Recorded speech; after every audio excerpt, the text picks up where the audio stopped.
এখন দুইটি গুরুত্বপূর্ণ বিষয় নিয়ে আপনাদের সামনে কথা বলতে চাই। একটি বিষয় হচ্ছে যে আমরা দেখছি গতকালকে থেকে বাংলাদেশের বিভিন্ন জায়গায় ঢাকা শহর থেকে শুরু করে বিভিন্ন অপ্রত্যাশিত ঘটনা ঘটছে, সহিংসতার ঘটনা আমরা শুনতে পাচ্ছি। আমরা আপনাদেরকে স্পষ্ট করে বলতে চাই, এই যে বাংলাদেশের ছাত্র সমাজ একটি এত বড় আন্দোলন করেছে, একটি ফ্যাসিস্ট একটি সরকারের যে একটি পতন ঘটিয়েছে, সেটি আমরা এই কারণে করিনি যে একজন নির্যাতক চলে যাবে আরেকজন নির্যাতক এসে সেই জায়গাটি নিবে। এটি আমরা আমাদের জায়গা থেকে কোনোদিনও মানব না। বরং এই যে নির্যাতনের যে প্রসেসটি রয়েছে, যে সিস্টেমটি রয়েছে, এই সিস্টেমটি ছাত্র সমাজ বা বর্তমান বাংলাদেশের যে প্রজন্ম তারা চায় না। সেই নির্যাতনের সিস্টেমটি চেঞ্জ করার জন্য আমরা আমাদের এই আন্দোলনটি করেছি, এই অভ্যুত্থানটি ঘটিয়েছি পুরো বাংলাদেশের মানুষকে নিয়ে।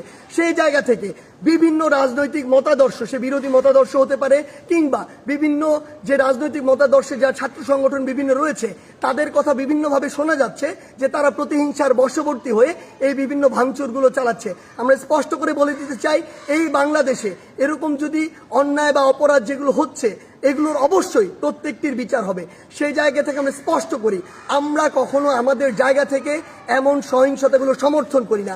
একটি দল 15-16 বছর ধরে বাংলাদেশে এই একটি রেজিম চালিয়েছে, একটি যে স্বৈরাচারী ব্যবস্থা চালিয়েছে, আবার কেউ এসে যদি এটি চালায় তাহলে আসলে পরিবর্তনটা হলো কি, লাভটি হলো কি? আমাদের প্রত্যাশার সাথে এটা কোনোদিন প্রাসঙ্গিক হয়? কখনো হয় না। তাই আমাদেরকে এটা আমাদের কাজের মাধ্যমে প্রকাশ করতে হবে যে আমরা যে বাংলাদেশের স্বপ্ন দেখি সেটি আসলে আমরা সত্যি করতে চাই।